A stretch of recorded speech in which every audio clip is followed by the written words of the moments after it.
Number 1.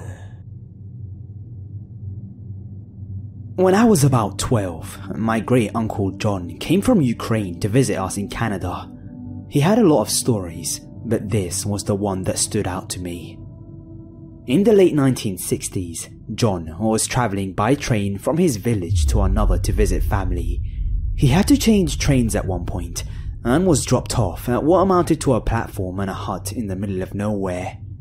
There was no one else at the station, and other than a dirt road that led off into the surrounding woods, there was nothing there. He waited for some time, but no train came. It was winter and getting colder and darker, and just about the time that he was starting to worry about a place to stay for the night and some food to eat, an old woman appeared out of the twilight. She asked if he was waiting for such and such a train, and when he said he was, she said that it wouldn't come along until the following day. She asked if he needed a bed for the night, and offered him a meal and a room at her house, which she said was about an hour's walk from the station. Lodging with locals was more or less the standard when travelling in this part of the USSR, and Great Uncle John wasn't looking forward to a hungry night on a cold platform, so he was glad to accept her offer. He took his suitcase and they set off together down the dark road into the forest. It was more than an hour away, more like 2, and by the time they arrived at the woman's small 2-story house, John was tired and hungry. They went inside and the woman lit some oil lamps and warmed some borscht for them. It was the first time that John was able to see the woman clearly, and he was a bit startled to realize that the old woman was actually a man. Not wanting to pry and too tired to care, John finished his soup and asked where he would be sleeping. The man led him up the stairs to a tiny room with a window that contained a single bed and nothing else. He thanked her, they said goodnight, and the man closed the door. Then he locked it, leaving him in the dark. Somewhat creeped out by this, John called out to the man, but he didn't answer and he heard nothing else. Figuring that he'll deal with it in the morning and that the man probably closed the door by mistake, John set his suitcase down and laid on the bed, deciding to make the best of it and get some sleep. Before he could fall asleep though, he felt the urge to pee and got out of bed, hoping to find a chamber pot or something he could pee in. He got onto his hands and knees and began to feel under the bed in the darkness, thinking that that's where the pot would be if there was one. Instead, he found a body.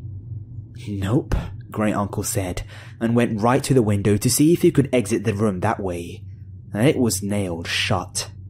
He knew that if he remained in the room, he was probably a dead man, but if he broke the window and tried to get out that way, there was a good chance that the old woman, and who knows who else was there, would hear him and come into the room before he could get away. So, he did the only thing that he could do. He pulled the body from under the bed, heaved it onto the mattress, and covered it with the blanket. Then, he got under the bed and just waited. Sure enough, about an hour later, he heard footsteps coming slowly up the stairs, and then towards the room. The lock clicked and the knob turned slowly. In the gloom, John saw someone move towards the bed. Then he heard several terrific and sickening thuds. The person had bashed the body on the bed with a large crowbar, which then they dropped onto the floor right in front of John. There was silence. Then the person went out of the room and the door was shut again. The footsteps went down the stairs and then there was silence again. John moved from under the bed, took the crowbar, and was able to slowly pry the window open. He didn't say, but I imagine he was shitting bricks the entire time. When the window was up, he threw his suitcase out, then dove through himself, not caring what was below him, only worried about what was behind. He landed without too many injuries and began to run into a field behind the house towards some lights in the far distance. It turned out to be a highway with some military and transport trucks on it, and John was able to get a ride to another village where he could catch a train.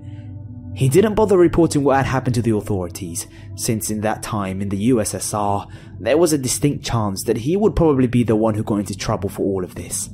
He just thanked God that he escaped, and decided that the next time he travelled to visit relatives, he would take another route. Number 2. I'm a 21-year-old senior in college, living with 3 other girls in an old one-story house. We're located about a 15-minute walk from the main campus, and the majority of our neighbors are college students. That being said, this town is notorious for being a little, well, sketchy. Millie is home to one of the first insane asylums built in America. After the majority of it being closed down or abandoned for years, the final building was shut down about a month ago and the remaining patients were released. Now, I doubt this is directly correlated with my creepy experience, but I'm not the only one who has interesting encounters with strangers since the release in this town. 2 nights ago, after getting off work around 11:30 PM, I came home to my roommates getting ready to go for a night out. I realize now how stupid it was, but we often had an open door policy, free for anyone to come over and visit us as they please. We would lock the door at night, but the one time that we forgot really came to bite me in the ass. Around midnight, I hopped in the shower as my roommates were heading out the door. We said our goodbyes and I told them that I would be meeting up with them later. I had just stepped out of the shower when I heard what sounded like the front door slamming shut. I automatically assumed one of the girls had forgotten something, so I called out their names. No response. I then hear footsteps in the hallway. I call out again. No response. Fear and dread came over me, and I immediately grabbed my clothes and ran into my bedroom. I threw my clothes on, leaned my ear to the door, and waited in silence to hear if someone was in the house. I hear nothing. I decided that it must have been one of my roommates grabbing something and leaving again, so I head into the living room to get my phone.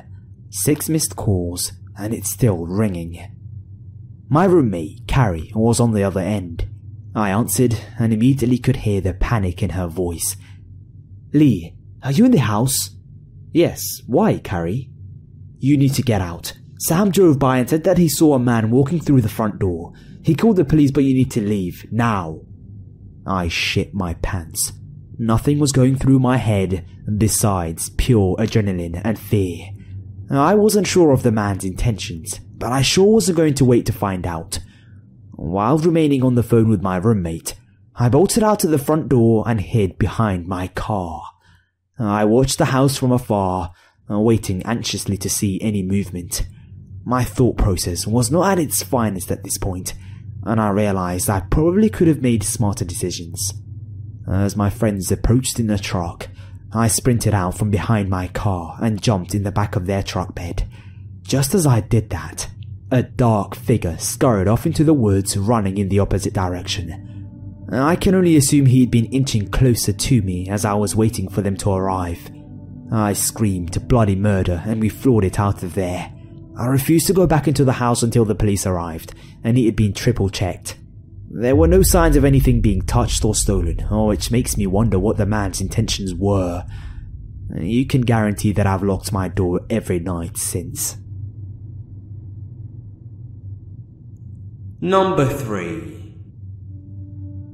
This happened in my old job, at a quiet, small outdoor mall, where I worked as a guest service supervisor and worked closely with security. Part of our job was to walk around and offer help to people who looked like they needed it. On this weekend day, it was only girls working in the office.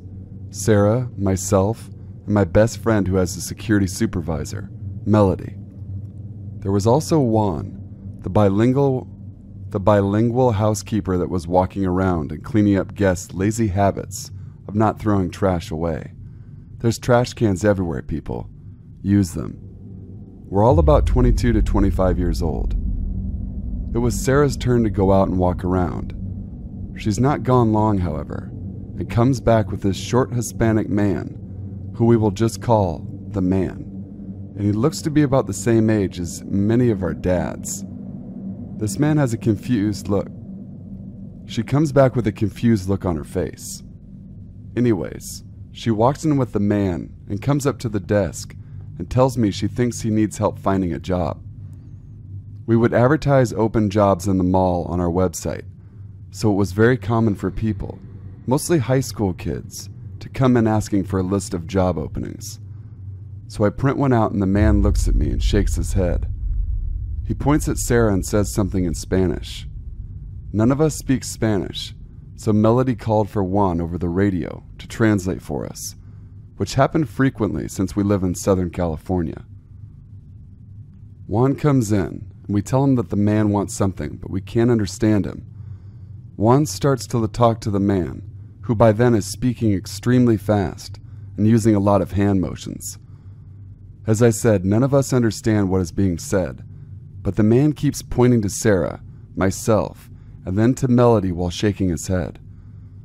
Each time he points to us, Juan says no, and the man becomes more and more agitated. Juan keeps saying no, and ends up pushing the man out of the office, and immediately Juan leaves our office. We call him back and ask him what happened. He doesn't want to tell us and gets upset at us for even asking him. Finally, we get him to talk. The man told him that he wanted to first take Sarah with him, and then when she brought him back to the office, he decided he wanted to take me with them as well.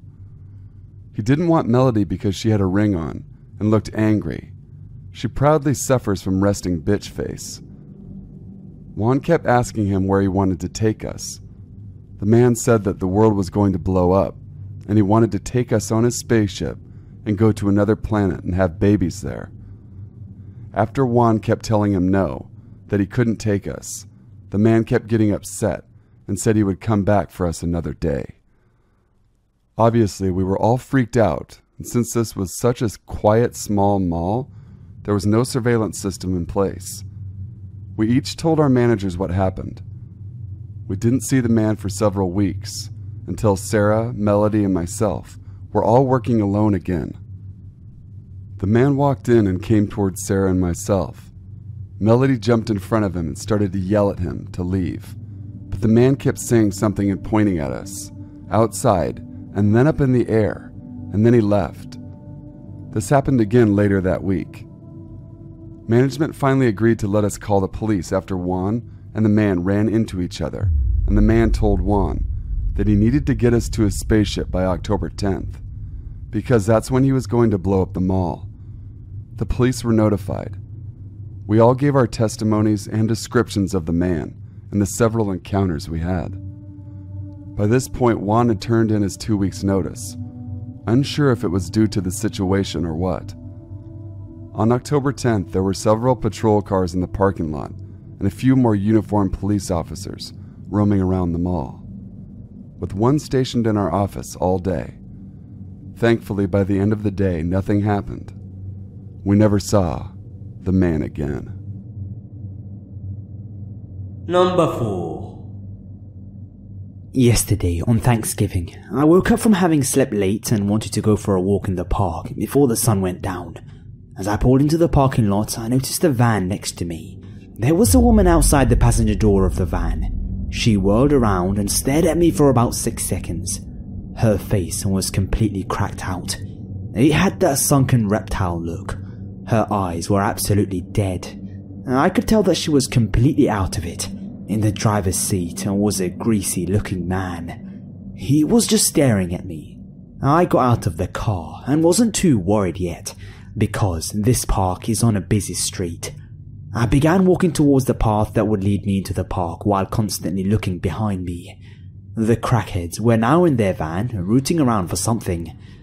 As I made my way further into the park, the sun began fading fast. I was really upset because I really looked forward to walking in the park for stress relief. But the darker it got, I kept worrying that the couple were following me or waiting around the next bend for me. Finally, I gave up any chance of enjoying this stroll and decided to return to my car. This is where it gets kinda scary. As I exited the trees and made my way back to my car, I saw the van. At this point, I was about 2 minutes from my car. The woman was outside the passenger door again, only this time, the man was standing right next to her. She began making sharp, high-pitched meowing noises, and then moaning. Then, a blue light appeared before my feet and kind of danced back and forth in front of my feet.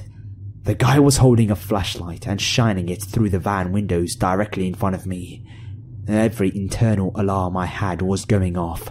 Both the man and the woman were watching me with dead eyes, the woman still meowing. I was too afraid to run back into the trees and risk an accident where no one would be around to help me.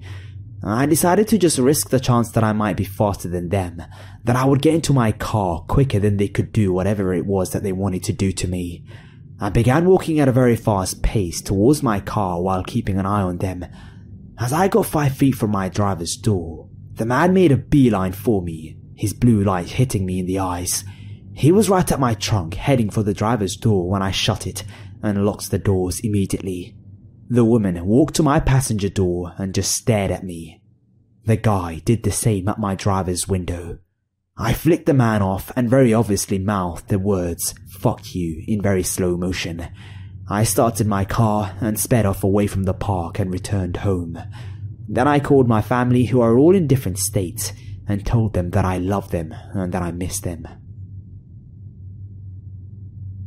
Number 5.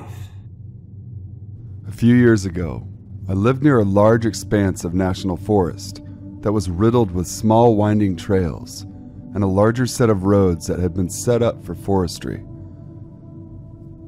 It was about a half-mile walk from my home over to the Red Road, as I like to call it, a relatively well-kept lava rock pathway. Regardless of the season, even in the beginning of a snowstorm, I still spent at least an hour a day out there. When I got a puppy, I easily integrated him into my walks. Whippets loves following a bike or hitting up a hiking trail, sun, rain, or snow. He would follow me soundlessly, generally on a leash while near the houses, then off the leash when I got deep into the woods. He was like my shadow, and though he would occasionally bound ahead, he would stop and turn back to look at me when he got a bit too far ahead. One day I was out later in the day. The sun was starting to set and it had grown chilly, to the point that I put a coat on the dog from out of my pack and decided to cut my trip short. As I was nearing civilization, I called my dog to me and leashed him up, thinking I may have heard a car. We rounded the corner, coming out of the copse of trees and into the open ground. I slow my walk instantly when I see an old black car parked near the entrance where pavement turns to gravel. People would very occasionally park near the entrance, but for some reason this car causes me to pause. It's bright black, with oversized silver rims and a small spoiler on the back. There's a man with a baseball cap leaning against the open passenger side window. He's gesturing violently to the people in the car, and he speaks to them in angry tones, although I'm too far away to hear. But it's enough that I instantly decide to steer clear of the group. Unfortunately, there's no way out but on the path they parked on. My dog is a little spooked and is pushing against my legs and looking up at me. It doesn't help settle my nerves. I've seen people park there before, I reason, but I get the distinct impression that they may be dealing something, which is very common where I'm at. I don't want to be caught in the middle, so I skirt along the road, as far from the vehicle as I can. Even then, walking on the edges of the trees, they turn to look at me, and their angry voices cease momentarily. I hear them say something about my dog, but I just keep walking, doing what I can to ignore them. I feel my heart rattling in my chest for reasons I'm unsure of. Something feels off about them, but I'm unsure. Once they're out of earshot and I've walked quite a distance from them, I put my headphones back in, trying to lessen my nervousness. I'm looking down at the pavement, trying to refocus myself, when my dog begins to pull back on the leash. I give him a light tug forward and tell him to heel. I keep walking, feeling strange, and making my pace a little more brisk. Again, my dog pulls on the leash. I frown at him in annoyance, unaccustomed to his disobedience. I pull him forward one more time, but this time when I see his head turn back to look behind us, it catches my attention. I rip out my headphones and stare back the way we came. My dog lets out a high-pitched yip, looking back and then up at me. The man with the baseball cap is a short ways behind us. I grip the leash tighter and instantly spin around, quickly leading my dog toward the subdivision where the houses are. I figure this guy is just walking home, no big deal. But that doesn't do anything to dispel the slight edge of panic I'm beginning to feel. Something is not right. The whippet keeps looking back, and I have to tug him along. The hair bristles on his back, and he lets out a few fearful yips. My dog rarely barks, and he loves strangers, so his reaction only feeds my inner paranoia. I steal a glance over my shoulder and realize, much to my horror, he's getting closer. I can see his face more clearly, though he's still a distance away. I begin to rationalize that I'm simply being paranoid. Despite this thought, I reach my hand behind me and into my pack, fishing my cell phone out of the side pocket and slipping it into my jeans. The man's presence is making me so anxious, so I take the first right onto a gravel road that isn't even mine. I feel a rush of relief thinking he'll head straight on the main road and that it will be fine. But it isn't fine.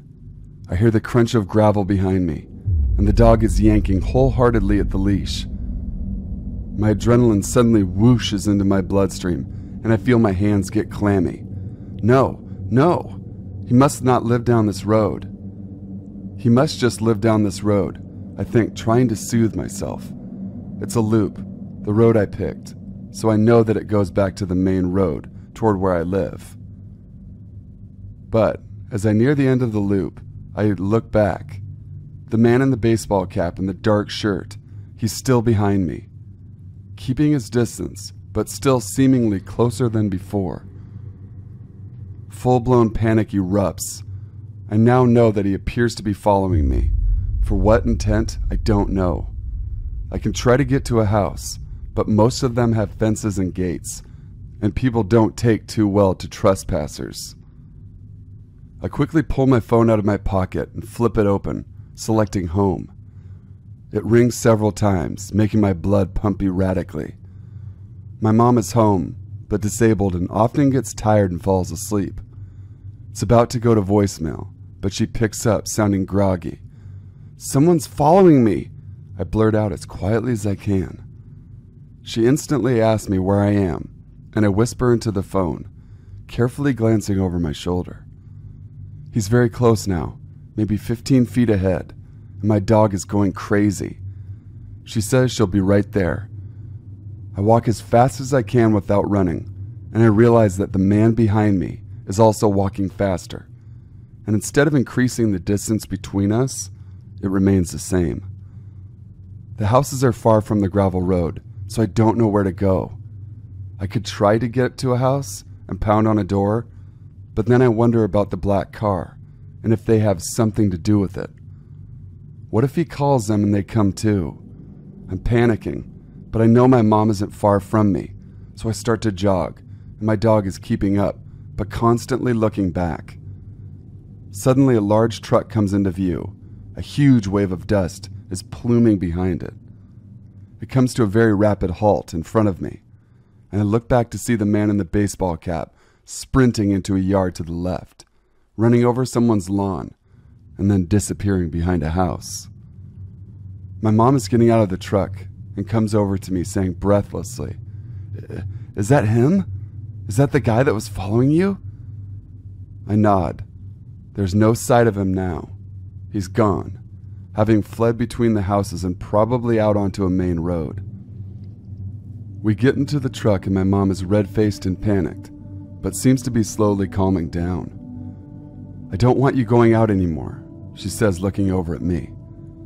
She starts driving us home, but I can't help wonder if that man with the baseball cap will be standing out in the road. When I look back, the gravel path is empty, except for the haze of dust we've left behind. I don't go out for weeks, and when I finally convince my mom to let me go, I have to pack a knife in my bag to placate her. Even then, every time I walk to the open trail, where I saw the black car. I always get nervous and somewhat angry. Angry that a stranger tried to make me afraid of the one thing I really love. Hey guys, it's the Grim Reader here. Well, if you enjoyed, you know the routine. I'm not gonna tell you what you gotta do. You just know it. Come on. Anyway, just want to say a huge thank you to our guest narrator today, the Sinful Savant. Awesome dude, has an awesome channel with a bunch of awesome videos. If you like them, go and subscribe to him. The link is in the description. Also, as I promised you guys last week, I'm going to answer 2 questions from the previous video's comments, and this time, the first comment that I'll answer is from Endurus5Endy, and it says, "Hey Grim, my question is, how are you doing today?" Well, Endy, I'm doing great. Thank you for asking. I hope you're having a good day as well. And then, question number 2 is from Jade Cassidy Adams, and the question is, what scares you the most and why? Probably snakes, because, I don't know, I just don't like snakes. Yeah, I don't like snakes, whether it be the animal snakes or human snakes, snakes, I just don't like them. Shout out to Rahane, the biggest snake in the world.